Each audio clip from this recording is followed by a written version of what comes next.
Hey everyone, wanted to send a message to you instead of just sending another email related to the budget that was presented by Wendy Horton earlier this week, Monday, at the quarterly all hands HIT meeting. So considering what she stated was very high level, I wanted to really frame it in a context related to the training team and what it means for us.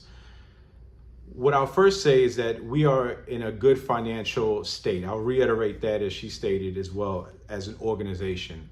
But there's a few things that we need to do in order to come out favorable by the end of next fiscal year.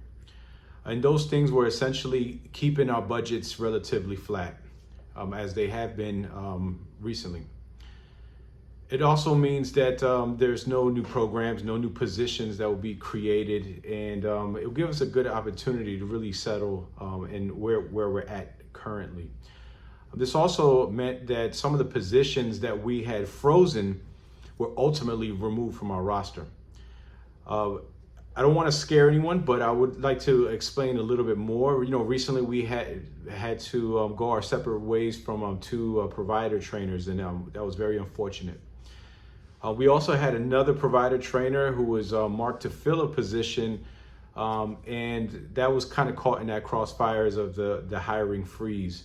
So after a long, arduous process, we're able to unfreeze those positions, and we're in the process of working with HR and compensation to make an offer for that candidate. So fingers crossed.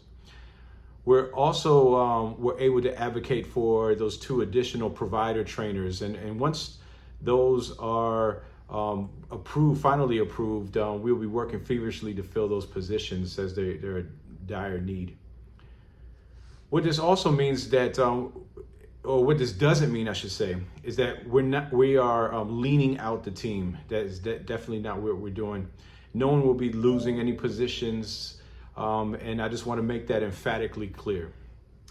It also means that we have to be a little bit more fiscally responsible and thoughtful in how we, as a non-revenue generating department, can assist the organization.